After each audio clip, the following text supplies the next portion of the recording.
today we'll just stay on labor. So now we know, we've looked at how to calculate the relevant cost for material. What I want us to do today is to learn how to calculate relevant cost for labor.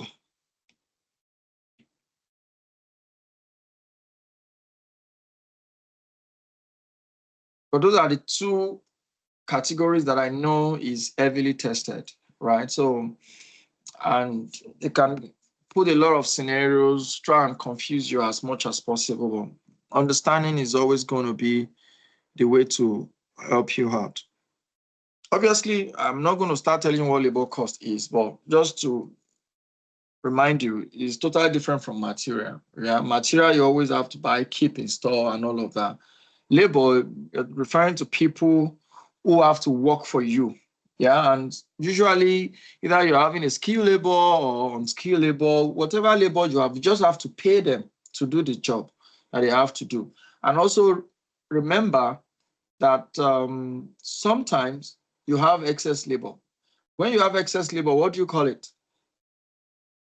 If you have excess labor, that means there are people with idle time, which means they are just collecting money and they are not doing anything.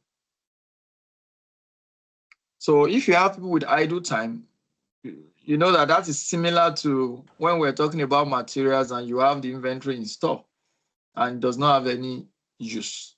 So the same understanding that you had when we looked at the material relevant cost is the same understanding we're going to apply for labor, or just slightly different. Yeah. So which means what type of cost exactly are we talking about when we're referring to labor? Remember, either you are talking about asking yourself, how much are we going to spend?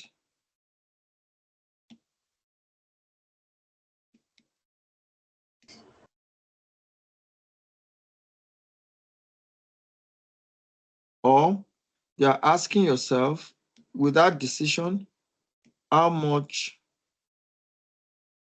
are we saving?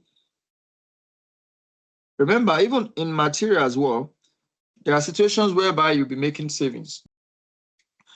Okay, so I'm going to summarize it on a chart for you, similar to what we did for material. And the first question is similar to that first question for materials, which would be, do we have it? But here I would say, do we have the staff? Remember, this is about people now. So do we have the staff already? That's the first question you want to ask. Do we have these people already? Yeah, let's co-create it so that maybe it also helps your understanding. Why do you think we're asking this first question? Can I try? Yes. If we have the staff, then it will not be a relevant cost because we are already paying them a fixed salary regardless of the decision. Good thought. Good thought. Any addition? Nice.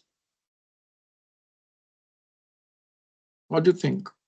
I was thinking if we don't have it, then we might have to source it. Okay. Yeah, if you don't have them, we might as well go recruit them. That's what you said. Okay. Any other thoughts? Okay. So, I mean, it makes sense. Do we have them?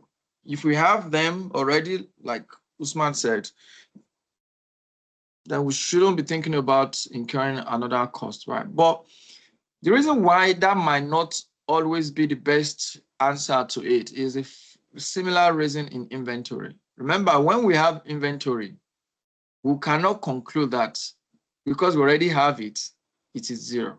Because I want to build it from what you already know to what we are trying to say.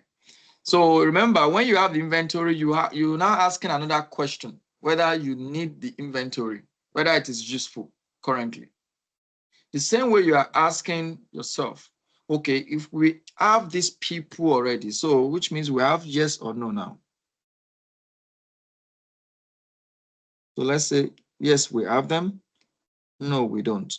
If we don't, like Daniel already said, similar to inventory. If you don't have, then we hire.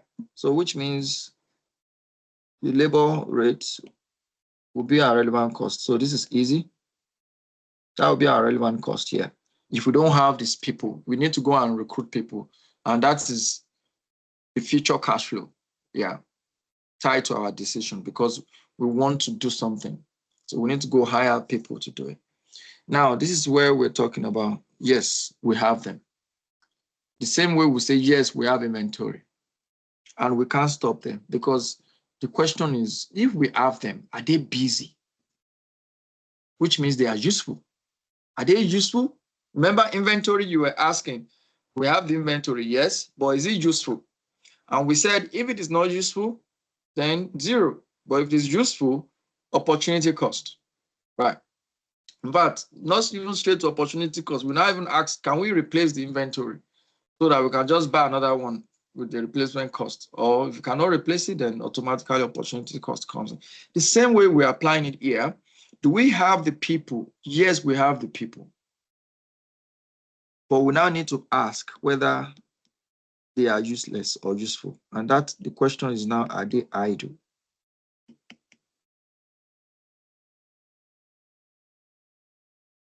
Are they idle? Yes or no? Let's say yes, they are idle. If they are idle, what would be opportunity cost? 0. Relevant cost is 0. Because that pay is not as a result of our decision. It's as a result of decision that has been made when those guys were recruited. That payment is not tied to the new decision. Because whether we take the new decision or not, those guys will still be paid. So it is not the new decision that's causing that cash flow. Remember, I gave you 3 criteria you must always test for your cash flow that comes to your mind. Number 1, is it a cash flow? Is it happening in the future? And is it happening because of your decision? It must be hanging on the neck of your decision. If it is not because of your decision, it is not relevant.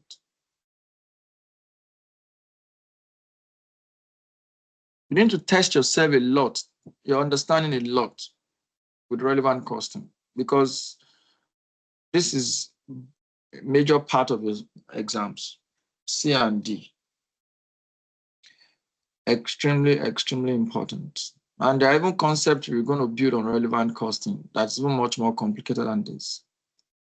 So practice a lot, especially practice with the chart. Like I said, don't try to figure it out on top of your head. Yeah, because it might frustrate you. But when you use the chart consistently, it helps you arrive at the right answer. And with that, you build your confidence. After you get so comfortable, you can ignore the chart and you can start answering. But always use the chart. But no, they are not idle.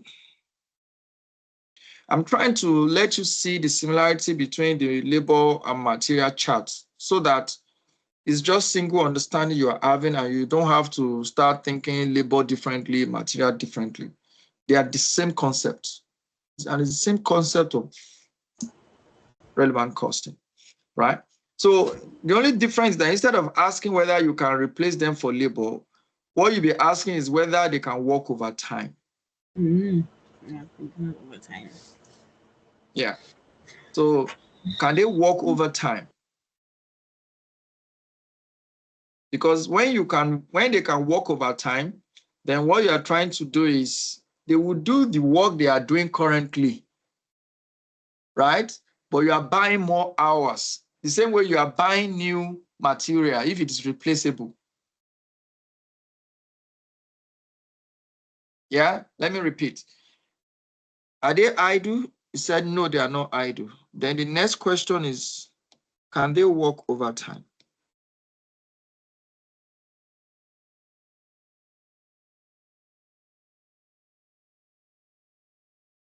Can they work over time? If they can work over time, then you are not losing anything from their busy schedule. If they are working on a different product before, they can keep working on that product. Then you use the overtime for them to work on your product, your new decision. So in that case, opportunity cost is not relevant. And what will, if they can work overtime, if it is yes, they can work overtime, what will be the relevant cost if they can work overtime?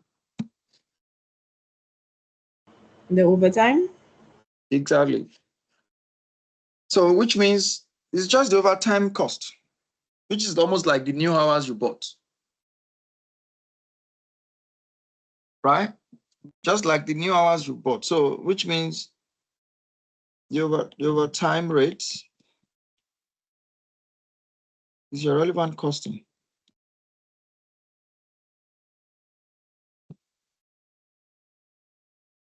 Remember, there was absolutely nothing that you've done differently from just buying new hours.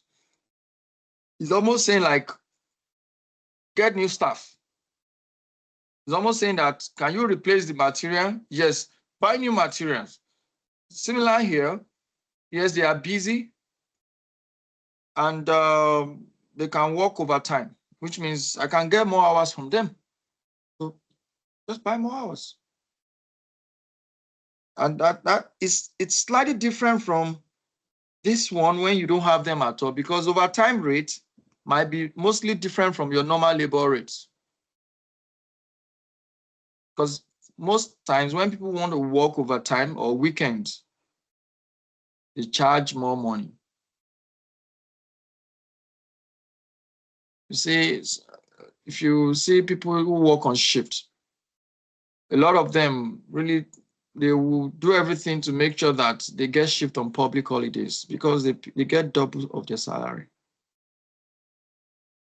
So, and if that is the case, that's your relevant cost because you're going to be paying at an overtime rate. Any question on that? Good.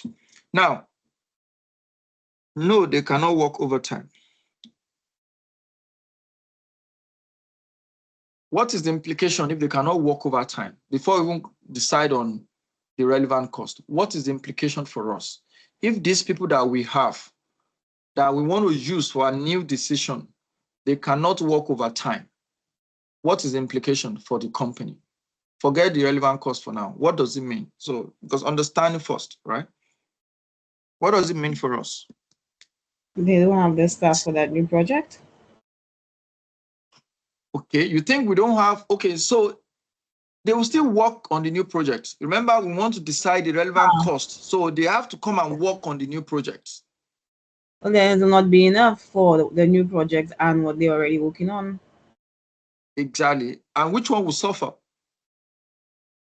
The one that they were already working on? Exactly. Because we are taking them off their job to come and work for the new decision.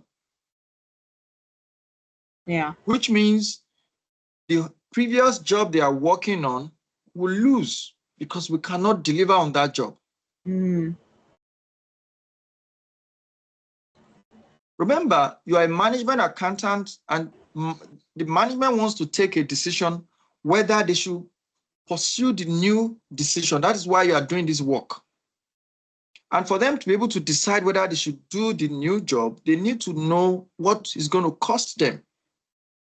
So you are at the point whereby you say, I need staff to do the new project that you are proposing. However, if they are going to work on the new project, they will have to leave the work they are doing before. And definitely the work they are doing before is useful. How do you know that it's useful? Because it must be giving the company contribution. So which means if I pull them away from that point, we will lose contribution for sure. Right? So we'll lose the sales. Let's take, for instance, because I need you to understand before I put in the relevant cost there.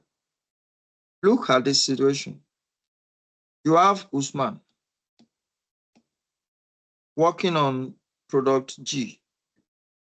Yeah, and we are selling product G for $10 per unit. This is the selling price. Material cost $2. Labor cost $4. So that contribution is $4.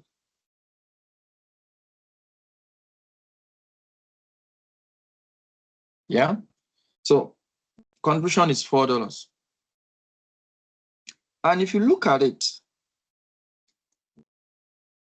that means Usman is very useful for us. We need him on a new project. Do we have staff? Yes, we have Usman. But is this guy idle? He's not idle because he's working on a different product. Please, Usman, can you work overtime? He said, no, which means you have to choose one. Either you have me work on the previous project or the new project. So it's now left to you to decide which one you want Usman to work, right? So you have to choose whether you want Usman to stay on this current job he's doing, or you want to bring him to a new job. Which means if you decide to bring him to this new job, he won't be able to produce this. So, which means if he's not able to produce this, what is our relevant cost? Yeah, but first of all, it's opportunity cost, because the cost is now what we are losing. Yeah, so opportunity cost becomes a relevant cost. Remember, it's not all the time that you have opportunity cost being a relevant cost. But in a situation whereby you have to forego a benefit for the sake of your decision, then that opportunity forgone is your opportunity cost. So which means you're going to lose $10, right? Do you agree with me? You lose this $10, you will save $2.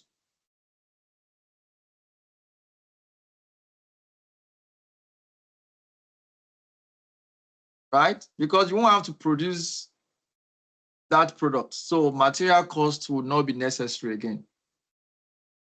Yeah. However, you still have to incur this guy because you're still going to pay him anyway for doing his job.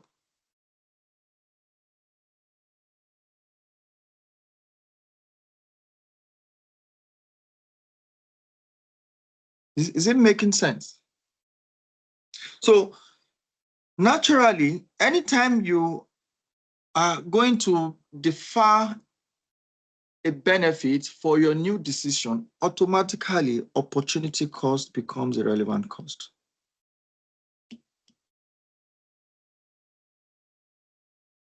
Any question? So I have a question. Yeah. Can they work overtime? No, right? Could there be a situation where we'll have to go out and recruit rather than taking someone from their existing job? Yeah, it means we don't have staff. We don't But have let's staff say to do it's it. the same situation, right? But they are working on a different job. Do we have to maybe measure benefit cost analysis before we decide, or do we just go straight to? Yeah, so if they are not available overtime, yeah, can they work overtime? No. Yeah, they can't work overtime. Yeah, and you have to go and recruit them. You are not pulling them away from their current job, right? It's the same thing as your first decision here. It means that you don't have staff. That's what it means. So it's just your new people that you have hired that becomes your opportunity cost.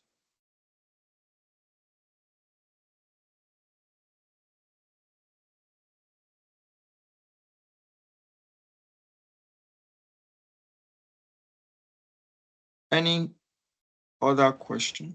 I have a question. So in the example with Usman, Yeah. Our opportunity cost would be, what would it be? The $4, or would it be the Okay. labor cost? So what are you losing?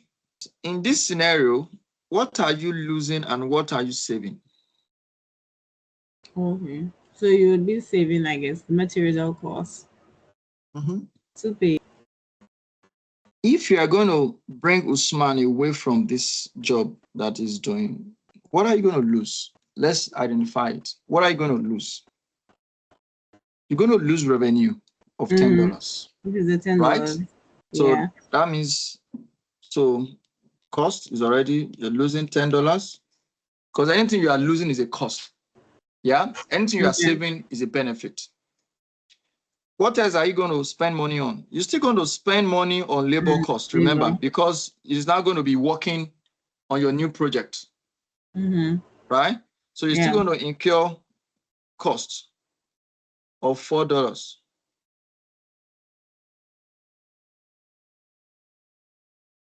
But you are going to have savings $2. of $2.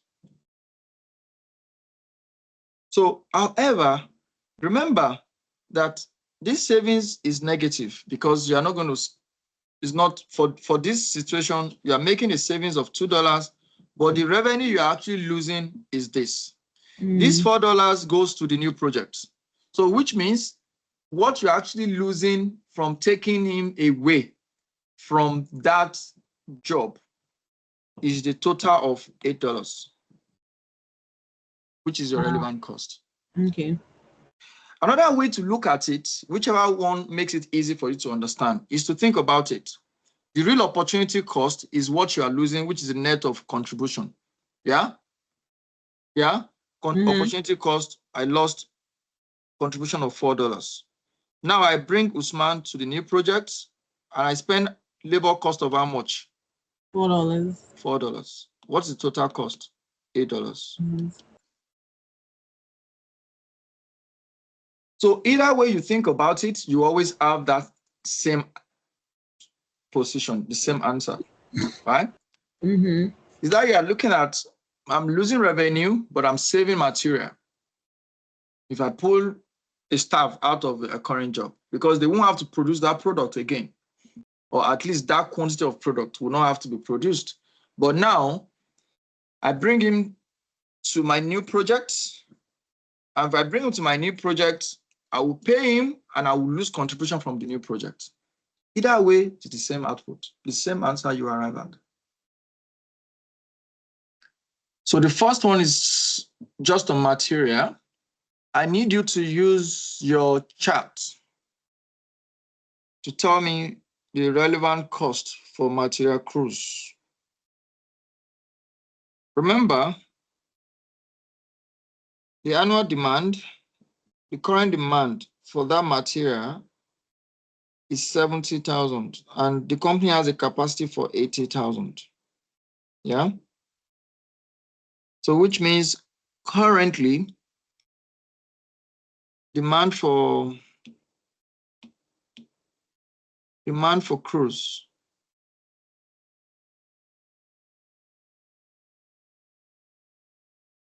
is 70,000 kg.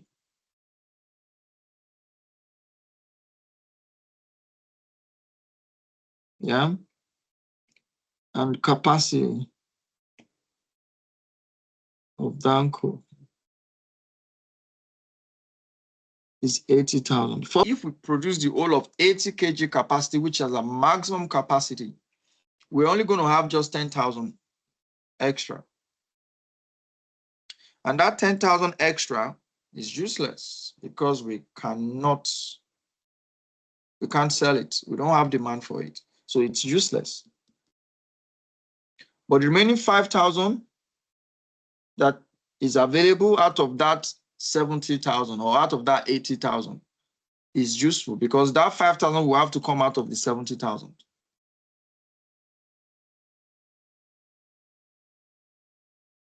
So because if you don't understand it to that extent, you can't even approach the question. And that's why I was asking that. Do you guys understand the question? So let's look at the 10,000 that is available but useless. What will be the relevant cost for that? So do we have it in stock? Yes. Do we need it? No. Is there any scrap cost? No. No. And external selling price of cruise is $225 kg. So which means if we are selling to GUL, we'll be selling at $225. Right. And then has total capacity of 80,000 kg. So which means there is nothing you can do. Dan cannot produce more than 80,000. How many batches would that be if he needs to run? How many batches will he have to run? Fantastic. So he will need 4 batches to really get into full capacity. However, the current demand is 70,000. So for 70,000 kg, how many batches do you think you would have run? Same 4. Same 4. Fantastic. Same 4. And if the same 4, what does it tell you about the setup cost? Is it relevant or not relevant for the new decision? Not relevant. Fantastic. So this will not be relevant because we must have, even if you want to produce more than 70,000, we are not going to restart the machine. It will just be part of the 4th batch. We just, instead of producing 10,000, we just need to produce another 10,000. That's what we'll do. So instead of shutting down after 10,000 and say we are closing office, we have produced 70,000 that we need. Now we need more because we want to go full capacity. We just spend more hours, buy more raw materials, labor, and produce the extra 10,000. So actually looking at this question is still in two categories, but different. So you have a capacity of 80,000, but demand 70,000. So which means you have been producing 70,000 before, but now you want to produce 80,000. So if I ask you the 10,000, do you have it or not? Reading the full question now. Do you have the 10,000 now as we speak? Yes. Do we have it? Why do you think we have it? Because they say it's produced in batches of 20 kilograms. So even if we want to make 70, it will end up making 80. And I like that. I like what you said. And the reason why I like what you said is because it demonstrates understanding of the question, right? Because the thing is, maybe when we get into even more exam questions, you will see a bit of how they can put all these things together and all of that. Because this has told us that it's going to be produced in batches of 20,000. Yeah, but I'm going to do it in two possibilities. Whatever they want, whatever, if you're having an exam question or full question, it will be, you won't have possibilities. But for practice questions, it's always good to tweak and tweak and tweak so that whichever way your real question is coming from is not a scenario you have not seen before. What you said is a possibility. And if that is the case, what does it mean for variable cost? This variable cost per kilograms. If what you said is the case, if we have to produce 20,000 every batch, if we have to, it means that we have 10,000 already. Yeah, we have. And useless. However, if it is possible not to produce 20,000 in a batch, if the question had said cruise can produce maximum of 20,000 in a batch, would that be different? You know, it would be different because, and what difference would it make? Well, you wouldn't have to make the full 80. You can just make the 70 that he needs. Exactly, which means the 10,000 you now don't have. You need to produce it. That's what it means because you are the one producing it. Yeah, so which means you need to produce and your variable costs become relevant. Because I'm trying to tweak it to really broaden your understanding because it is important. Remember, I said sometimes variable costs are relevant, sometimes they are not relevant. That the fact that a cost is variable cost doesn't mean that it's a relevant cost. You need to be thinking about the circumstances behind incurring that cost. Yeah. So, but in this situation, we've said you must produce 20,000. Yeah, full. So which means in you trying to produce your extra 10,000, you must have produced 20,000. So you have 10,000 kg that is useless.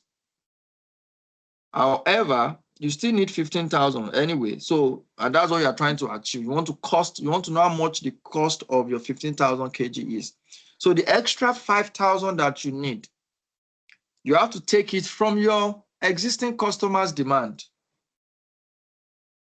So you have a 5,000 that you have, but useful. So which case, what is the first 10,000, what will be your relevant cost? Let's deal with that first. So you want an answer? Yes, sure. 0. 0. And the other 5,000 that you have and is useful, what will be the relevant cost? The opportunity cost. Opportunity cost. And what is the opportunity cost? What are we losing?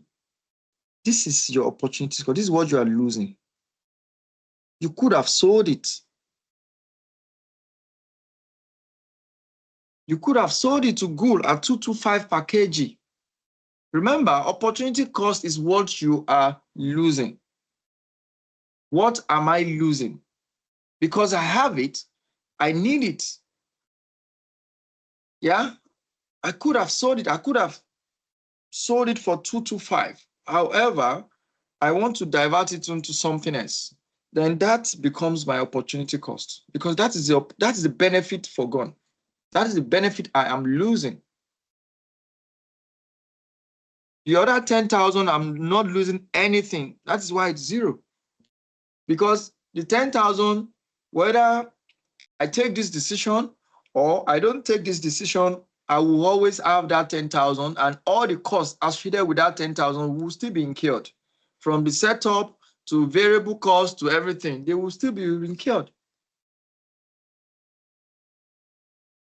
But let's try the other way. So that, which means this is just 225 times 5,000.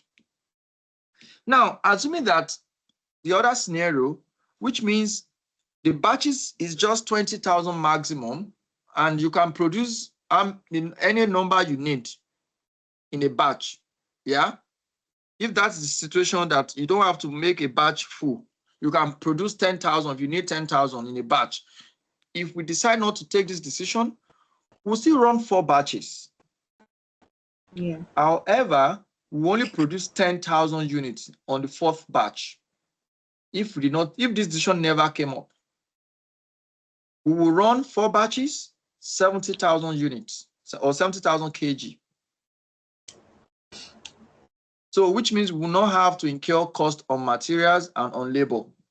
However, if we want to consider a new decision that requires us to sell 15,000 to a new customer, then we need to produce extra 10,000 to full capacity, and we need to take 5K from our existing customers' demand, which is the same thing as this.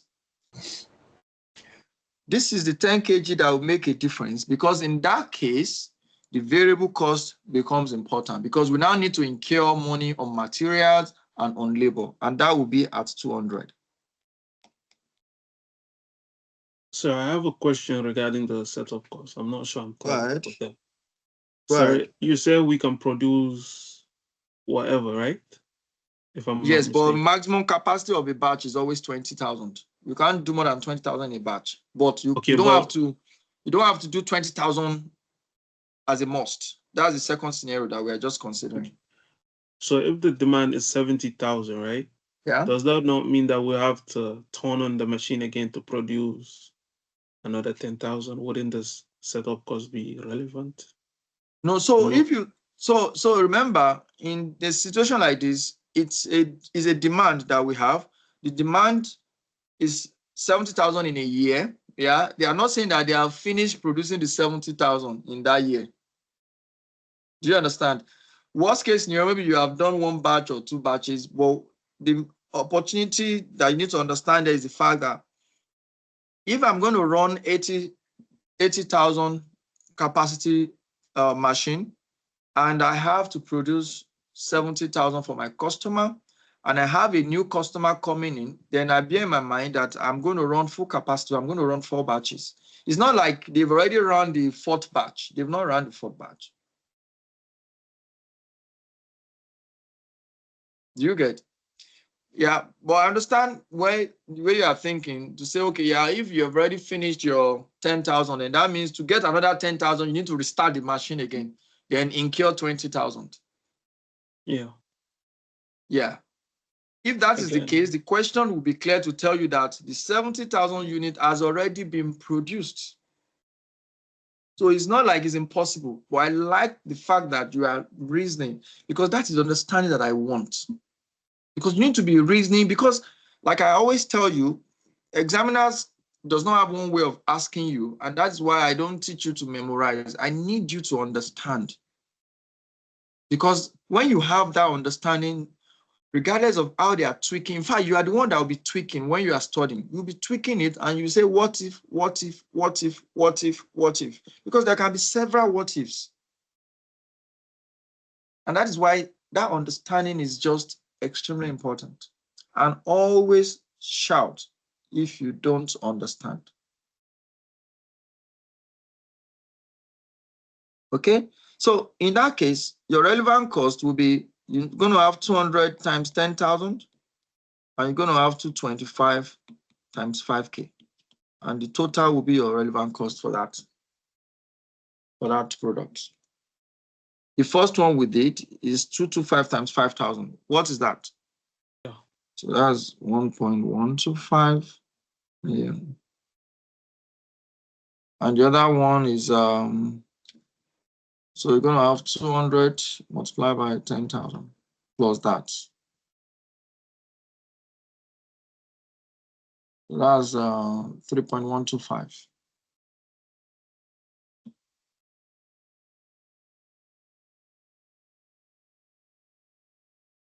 And if the question asks you per kg, you just need to divide it by 15,000, and you get you're going to get per kg.